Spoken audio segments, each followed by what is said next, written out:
Hello guys, my name is Amit Sani and I welcome you in this daily Hindu analysis video. This is the Sunday session, totally exam oriented session, and 14th of April it is, and many more facts, many more informations are there. Editorials are certainly not there, but some data is really crucial, and many informations that will be crucial for the prelims this year.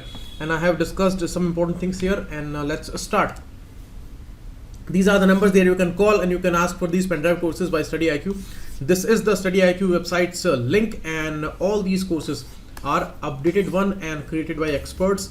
And you know the standard of Study IQ, it is gonna save your lakhs of rupees and a lot of amount of time, because time is the most precious thing, and that will be saved, and that is totally an advantageous thing. Sit at your home and go through these videos and learn and pass your examinations. Next, questions that I gave to you yesterday. The river Nile has two major tributaries, the White Nile and Blue Nile. Perfectly correct statement. These two rivers, they are making the Great Nile River, the longest river in this world. Not the biggest river, it is the longest river, because the volume of the water is not that much as it is there with the Amazon River. So it is the longest one, but according to some confusions, according to some data reports, they also say that the head streams of the Amazon that starts way back from some other area, because many streams are making these origins and all, so they cannot be sure about the total length of the river. So till now Blue Nile is the longest river, but maybe Amazon is also the longest river. Cairo is the city. This is wrong. Cairo is not the city. Cairo is the capital of Egypt, and Cairo is located on the banks of the Great Nile River, not at the confluence of both these rivers. Khartoum is the city which we were discussing yesterday.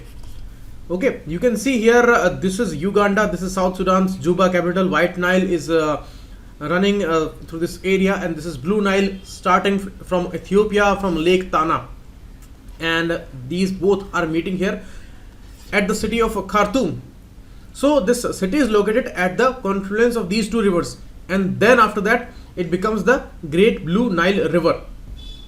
Okay, and you see only one is the correct answer, and second statement would not be correct here. In the bigger map here you can see this White Nile, it starts way back there near the equator at Lake Victoria, and then it moves towards north, and this is Khartoum city. This is the particular way. This is Blue Nile, and this is White Nile here. White Nile, South Sudan's capital is Juba, that is located on the banks of this White Nile, and Khartoum is at the confluence here. This is Red Sea, Gulf of Aqaba that we were discussing yesterday. Israel's opening is there in Gulf of Aqaba, Jordan's opening is there in Gulf of Aqaba, and Gulf of Aqaba is opening in the Red Sea. This is Bab al-Mandab, and this is a particular narrow area which is joining the waters of Gulf of Aden and Red Sea. This is Gulf of Oman, this is Strait of Hormuz. The Gwadar port is here, the Chabahar port is here, and the important Bandar Abbas port of Iran is located here. So this is Strait of Hormuz. So these are most important things which are normally asked in the map questions in UPSC prelims. So remember that Aden is the city in Yemen. Sana'a is the capital, but Aden is a city. It's a coastal city, and on the name of this Aden city, this is named as Gulf of Aden. And Oman's capital is Muscat, but the Gulf is Oman only. Okay, and this is Red Sea. Remember the locations of Mecca, Medina, it is on the Red Sea's coast, not on the Persian Gulf's coast. And the important countries like Kuwait, Bahrain, Qatar, UAE, and the city of Dubai. And this is Oman here. This part is Oman. The small part is of Oman, and it is not UAE. So remember, this Strait of Hormuz is between Iran and Oman's city.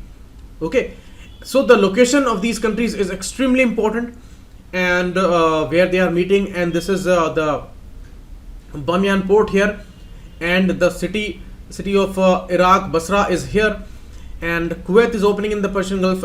Iraq's opening is also there in the Persian Gulf, only a single opening here, and this is Iran here. So that's the location. This is Suez Canal, which is joining Red Sea and the Mediterranean Sea. Port Said is here. So this is very important section of map. You can see White Nile here. Khartoum is the city, and other important cities you must remember which are located on the banks of these big rivers. Next, report of the Financial Sector Assessment Program, FSAP. This program is a joint initiative of World Bank and IMF. Both are Bretton Woods organizations. They started after the Bretton Woods conference, and their work is very similar, but IMF is giving financial support to these countries which are facing the balance of payment crisis mainly, and World Bank gives a lot of reports, developmental reports, and it's a developmental bank actually. Okay, so this report is released by IMF, so the answer would be IMF here, because this particular report, if you say who is releasing it, then the body is IMF, although it is the joint initiative of World Bank and IMF. Okay, the context is India needs to bolster level of capitalization to government owned banks. This report was given by IMF because you see banks are huge, and in the 2008 crisis of the world recession, then Indian banks, they remain strong because India was following very important norms of CRR, SLR, and capital adequacy ratio, and all these things, and we remained very strong in those winds also. So whole world knows the importance of Indian banks and their size. But now the banks of India, they are going through the worst phase in their history, and the NPA situation, that is the biggest cause of concern. And recently we saw many people, many organizations, institutions, they are applying for these waiving of these loans, because already for bigger companies, MNCs and all, they have waived many loans. So banks are going through a big crisis, and this NPA situation is rising actually. Some relaxations were there in the recent times, but the situation is really huge. And this FSAP, this report is talking about all these things, and IMF says that we need to capitalize these public sector banks. But there is a problem. What is the problem? When banks fail, or maybe these banks assets or these loans, they are not repaid, and they are becoming non-performing assets, then the earning of these banks, that stops, and then we need to infuse money into these banks. But from where this money is coming? This money is taxpayers' money, which is given into this infusion to the banks. So that's the problematic thing. Why our money is given to banks? These people like Vijay Mallya, Nirav Modi, and all other companies and all who are not able to repay these loans, or some people, some concerns, then it is their mistake. We should recover that money from these people. Why to give taxpayers money to these banks? Why this recapitalization? And that's a very, very legitimate thing. That money should be spent on us. That money should be spent on the developmental issues. Why to give these money to banks? But it is the emergency provision, because government has nothing else to apply here. And these banks are the entities which are too big to fail. If these are going to fail, then whole economy may collapse. So that is why this support is given. But it is always a political issue that why taxpayers' money is given to these banks. But you see, the biggest problem is there. If any government is not honest and these people are involved in some kind of trickery, then this thing may be possible that with their own will, they are giving this support to these big corporators, and they are waiving their loans off, and the money of taxpayer that is infused into these banks after banks fail. So this may be intentional. So these are allegations on some governments in India. So that's the real issue here, and IMF's report is FSAP report. Okay, you see, Indian government in February said bad loans fell by 31,000 crore rupees in April to December 1819 due to the IBC code and all. Okay, they are recovering some loans now, but still NPAs are close to 11 lakh crore rupees according to a report. Okay, you can see here The program brings together bank and fund expertise to help countries reduce the likelihood and the severity of the financial sector crisis. So this is one of its approach, and it follows three-pronged approach. As I told you, it takes care of the severity of the financial sector crisis of these countries, member countries, developmental needs which are there in these countries. It takes care about that, and compliances which any country is involved in, and how they are enforcing these domestic laws and standard codes and all, how they are being followed in any country by banks and by financial entities and all. So it takes care about all these issues, so that a holistic picture, a detailed picture can be there in front of these bodies, and they can come up with very realistic reports. Okay, so FSAP is very important here. Next, United Nations Population Fund. A very important question. They have released the State of World Population 2019 report. According to it, India grew annually by the rate of 1.2%. A huge report, detailed report with the multi themes. It has been given here. Women-centric approach is also there, and the data, comparative data is also there. China is discussed here, India is discussed here. Now let's see the details and listen carefully, because it has many questions inside this particular detail of this particular question. India also recorded an improvement in life expectancy at birth.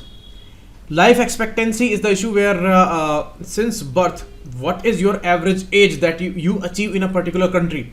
That is a particular assessment according to the observations and the reports. So it used to be 47 years only, means average person would live for 47 years in India. It was the situation in 1969 when our population was only 540 million, means only 54 crore. And now the population has risen up to 1.36 billion people. And this is also because the life expectancy of average Indian has been risen to 69 years. 22 years growth is here. And this is all in the this is all about the improvements in the medical industry and the treatment that is available. More people are living up to age of 70, 80, 90, and earlier people, they used to die more in number. Many young people, they used to die because of many diseases. So that has been changed here. India's population in this year 2019 is around 1.36 billion people, and annual average growth rate is of 1.2%. Okay, since 2010 till 2019, in 9 years we grew by 1.2%. So that is the number. And our population was only 942.2 million, mean 94 crore people were there in 1994, and now in these 25 years we have grown up to 1.36 billion people. Okay, this is the State of World Population 2019 report by United Nations Population Fund, UNPF. Other important data is here. China's population stood at 1.42 billion only because we have risen up to 1.36 billion.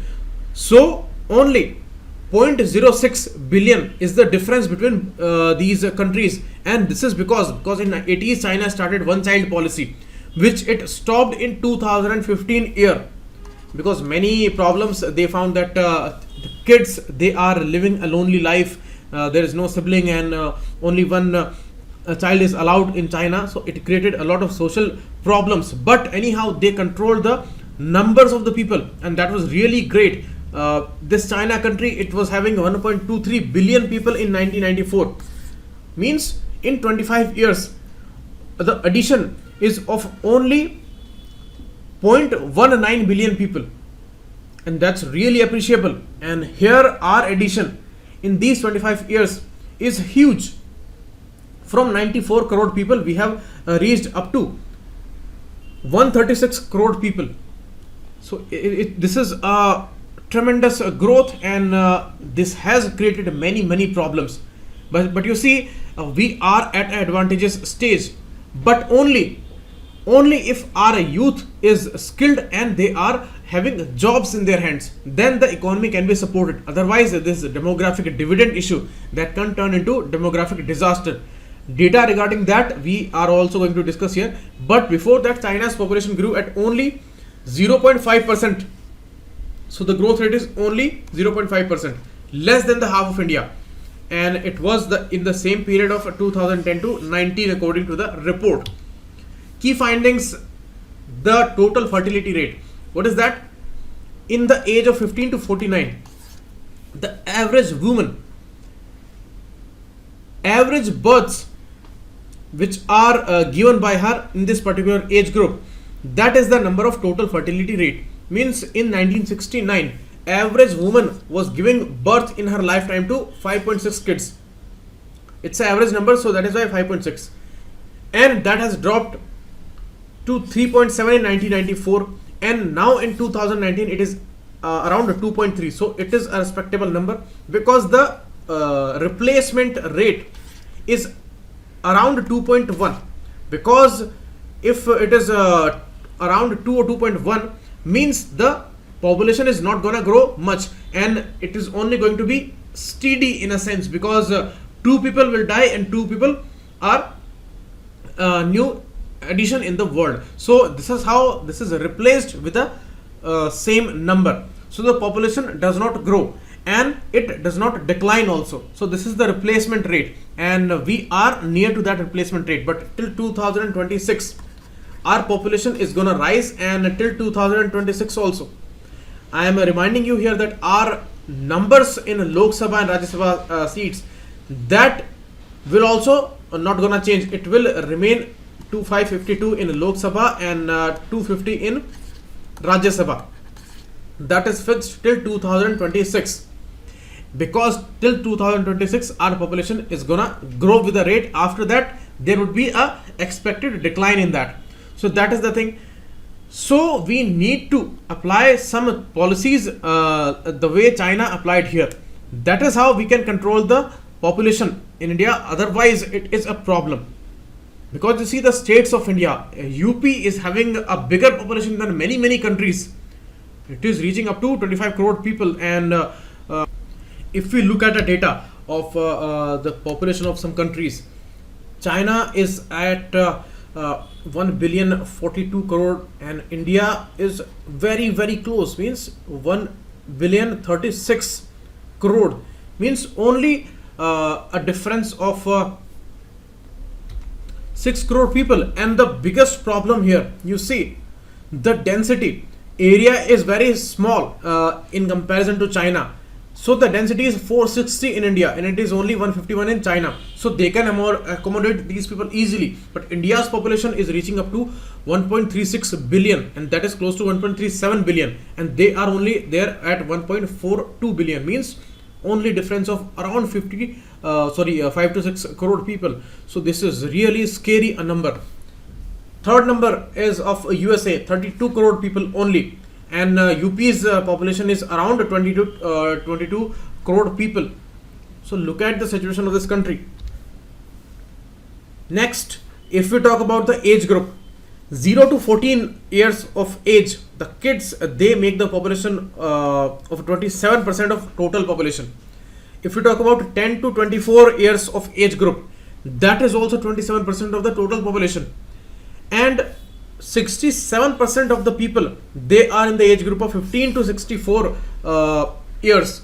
So that is the biggest opportunity here. But as I told you, only if these people are skilled and they have jobs in their hands, then they can make India a superpower very soon. Otherwise, if they are only going to eat food and they are only going to protest on Facebook, and they are only going to be involved in some political chaos, then certainly this country may face a demographic disaster, and that is going to happen within 5 to 10 years. So we have this extremely important time of 5 to 10 years from now. If we are not taking radical steps now, then certainly demographic dividend would be a dream, and a demographic disaster would be a reality here. Okay, 6% of India's population is of the age of 65 years and more. So very small number that is there. And you see, after 10 years this situation is also going to change, because many more people will come under this aged people's category. Many countries are facing this problem, like Japan. Maximum number of people they are in this category more than 65 years of age, so they are dependent people. They need more and more care, and they cannot add something to economy, as if we talk about the economic processes or the jobs and all, because these are retired people. So how much they can add? So they are a kind of a great responsibility on these nations. Many European nations, they are having a bigger number of their population over 65 years of age. So world is facing a crisis, and we are having this opportunity. But what we are doing of this opportunity, what our youth is doing today. So this is really a important issue for mains and essay both. So these numbers, they are giving you a real insight here. Next, focus on women. It says that do not forget, many people, many women and girls, they are dying every day, and each one of these numbers is a person. This thing is said by Monica Ferro, the director of UNFPA, and it says that the bigger share in the decision making should be there in the sexual intercourse with the partner, and this decision should be there with girls, with women. That is the biggest need of the hour. Contraception and healthcare, in all these important decisions, the biggest share would be of women. And the real data is there. 500 women and girls, including in countries with emergency settings, died due to pregnancy and childbirth related complexities and absence of skilled birth attendants or emergency obstetric procedures. So this is really a sad story, and 35 million women, girls and young people will need life-saving sexual and reproductive health services this year. So you see how many challenges we have, how many needs we are having. So we are ignoring all these things, and this data shows us the clear picture here. Next, Deepa Malik, again an icon of women empowerment. She is physically challenged but a medalist in the Paralympics, and wins New Zealand's PM's Sir Edmund Hillary Fellowship. Edmund Hillary was the person who reached up to the Mount Everest summit first, and she is the first Indian woman to win a medal in Paralympics, not Summer Olympics. So this is wrong, this is correct. So only one is the correct answer here. Recently she has joined Bharatiya Janata Party, and that is why she was also in news. And now this award, Sir Edmund Hillary, Prime Minister's Fellow for New Zealand. Deepa will travel to New Zealand and meet with Prime Minister Jacinda Ardern, who is also under much focus these days after this mosque shooting incident in New Zealand. They will undertake a series of visits to Paralympic sporting organizations and engage with the Kiwi athletes. Kiwi is the animal only found in New Zealand, so that is why we call them Kiwis. And students and media, as well as New Zealand's significant Indian diaspora community. Many Indians are living there in New Zealand.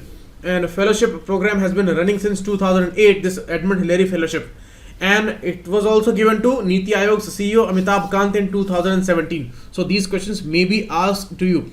And Malik is a recipient of Padma Shri Arjuna Award, and she has entered Limca Book of World Records 4 times. So really a inspiring woman. Next, the air quality index between 0 and 100 is considered good. That is wrong. 0 to 50 is considered good. In the air which is having 0 to 50 range, we should go out and we should breathe more and more. But after that, the danger starts.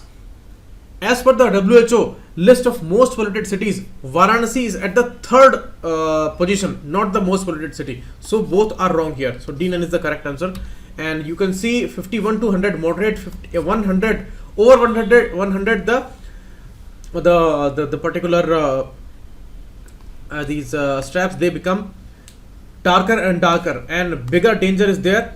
Over 200 to 300 is very unhealthy and hazardous, starts from 300. But most of the times in the winters, Indian cities are choked over the level of 500, and that is a normal for that, because at that time air does not move, and the vehicles and all, they are going incessantly, and the smoke level and the pollution level, that rises more than 500 numbers.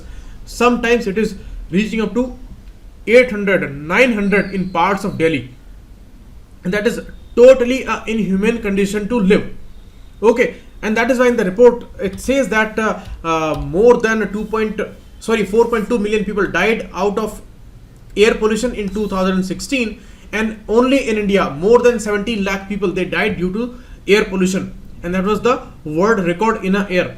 And 2.5 pm the particulate matter 2.5, that is much more dangerous, that causes cancer and COPD like disease, and that enters into our bloodstream through lungs, and that creates these disease, and creates cardiovascular disease, also respiratory disease and cancers. So all these are consequences of this pollution, and this is the most shameful thing for us, and we need to relook at our developmental model here, because out of 15 most polluted cities, you see, in the terms of air is the basic thing, we cannot live without air, and the air is most polluted in our cities, and 14 cities in top 15 cities, they are from India. What can be worse than that? That is why it is much more necessary, and you understand this thing. We need air much more than the infrastructure, and that is why we need to take care of the situation. We need to take care about our waste management issues, our air pollution issues, our water bodies and ecosystem balance issues. Otherwise, the development or the progress would not mean anything to us, because we will die because of these diseases like coronary heart disease, cancer and COPD and all, and a bigger number of population, they would die because of these diseases, and this is all caused by this particular situation. You see, 14 cities out of 15, top 15 cities, and this is the data, the text you can read here. Many more informations are given here, all are exam oriented information. Air quality index, the last update was in 2005, and next would come into 2020. And important pollutants regarding that they give report about. So these are particulate matter, ozone, nitrogen dioxide and sulfur dioxide. Next, stringent norms likely for medical devices. Drugs are major issue in India. Generic drugs are different issues. Patent, intellectual property rights, these are different issues. A lot to discuss there. But regarding medical devices, the devices that are used, they are used in number of around 5,000 to 6,000 today. But we have only 23 which are notified in medical devices which are under government's control. So there is no specific law, and that's ridiculous, because we are using them on daily basis, and these are saving lives, and these are used in medical procedures, but we do not have a controlling law. So regarding their prices, regarding their uses, regarding their penalties and all, we do not have specific laws. Only we have drugs and cosmetic law of 1940 that we are using till now, and guidelines of 1945 when they came, and the latest one when they came in 2017. These are not that much effective. We need specific law, so there is a separate law. So the call is there by AIMED also, Association of Indian Medical Device Industry, which are going with their own specific devices, specific law, and that is not by parliament. So we need this particular law, and the last guidelines, they were released in 2017, notified on January 1, 2018. The CDSCO, the body that is a regulator of Indian pharmaceutical sector and medical devices, that is under Ministry of Health and Family Welfare. There is a DCGO, Drug Controller General of India, that is working under CDSCO, and the headquarters there in Delhi, and working under this ministry. So this is important for prelims, and it is equivalent to all these bodies of different countries. PMD of Japan, EMA of European Union, and all these important bodies. So this is releasing guidelines and all. And one important body that we discussed, that was the PSU of pharmaceutical bodies. So Bureau of Pharmaceutical Corporation of India, that is under Ministry of Chemicals, and this is Ministry of Health. So do not confuse between both of them. Clarify these things, okay? Because the drugs, they are coming under Ministry of Chemicals and Fertilizers, and this is Ministry of Health, where these regulating bodies are working. Only 23 categories are regulated, and they are as drugs. So medical devices and drugs, they are at equal platform in India, which are totally different. You cannot equate the X-ray machine and a particular tablet, but that is going on. So how they are releasing these things, and how they are following guidelines, that is a mystery in India. So that is why we need laws here, okay? And some things are banned, like the hip joints case of Johnson & Johnson that brought this issue on in forefront, that some things are banned in other countries, but these are going on in India for 8 years now because there are no strict regulations regarding that. So that is why we need all these things.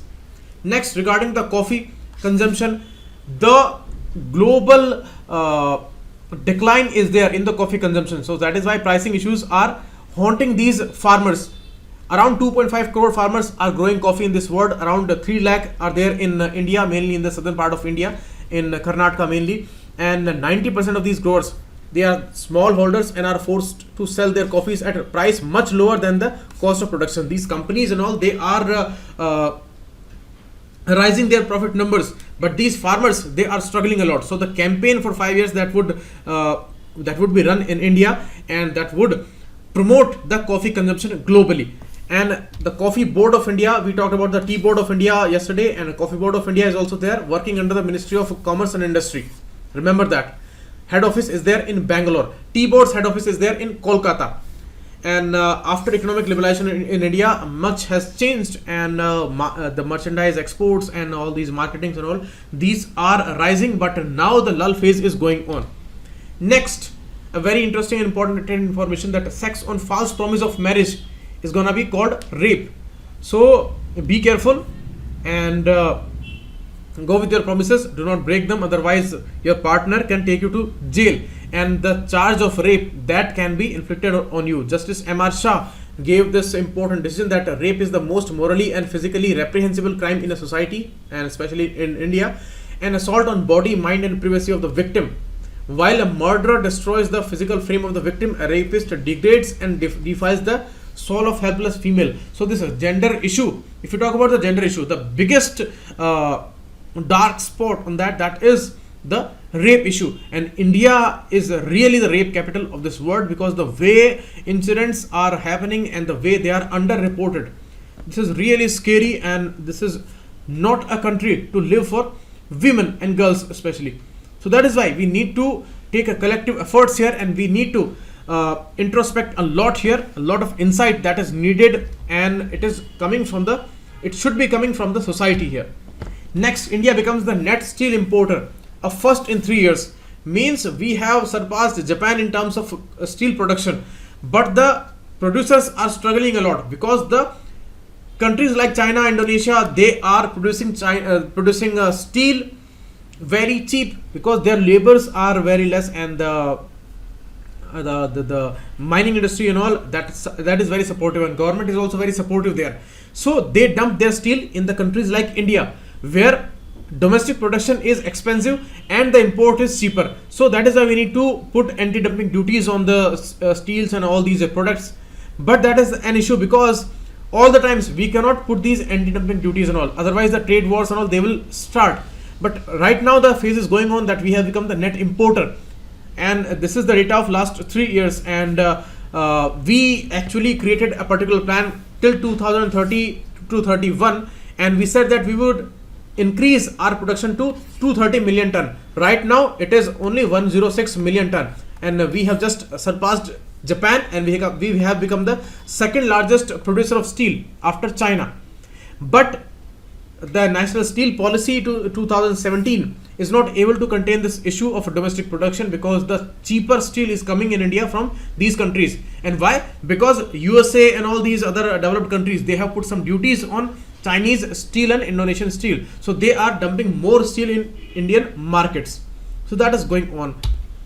And now some data, you see all the text which is given here, that is extremely important, and go through all of that. All is exam oriented and important information for the prelims examination this year. Next, a specific strain of yeast that is used in alcohol production, or this fermentation process in sugar industries and all, because they consume carbohydrates like hexose, pentose. These are forms of carbohydrates. Like glucose is a hexose because it is carbon 6. C6H12O6 is the formula of glucose, so it is hexose. Pentose and xylose, these are different forms of carbohydrates, and these are digested by yeast and bacteria, and in this fermentation process they release alcohol. So this is how it is produced. Now a specific strain, Saccharomyces cerevisiae, that increases this production up to 15.5%. That has been seen, and you see it is important support in our ethanol blending program. For 2022, we have set a particular bending a target of 10% in the petrol, because ethanol can be added in petrol by 10% of the amount. So that's important. So this new discovery is important, and yeast is used here. Okay. Next, this MCQ, players unknowns battleground. First, what is this? It is PUBG. A lot of information is important regarding that, because it is in much highlight. Maharashtra High Court has given direction to ban this game. Now Nepal is banning it, and South Korea is the country where it started, in the Blue Hole company, and this person is the creator of it. And many students, they are struggling with this game because they are wasting a lot of time and they are not focusing on their studies. So that is why this game is being banned, and it is the highest played game in this world till now, most played game in this world. Next country that has decided to build an eco toilet on Mount Everest, that is China. You see, at this particular height, temperature is so low, bacteria cannot work, and organic waste that cannot degrade itself. So they are gonna install eco-friendly toilets here, and they will bring down this fecal material to the plains, and they will resolve this matter. And China is gonna create these eco toilets for Mount Everest. Next, you see, these are important data regarding black hole and all, and I told you that I would explain to you, but the time does not allow me, and scheduling problems are there. So I have given this particular link to my YouTube channel. I had started this 2 years back, but I'm not uploading any lessons here. But now on this request, I would upload some videos here. Okay, so you can subscribe to this channel. UPSC Educator is the name, and link is given here. Type UPSC Educator, and on the channels category in the filter, you will find this particular channel. So subscribe to that, and these lessons regarding the prelims questions that I promised to you, and these science and technology important datas, and the space details and all, I would upload that video there. So do subscribe that, and thanks a lot. Keep watching. It was Amit Sir.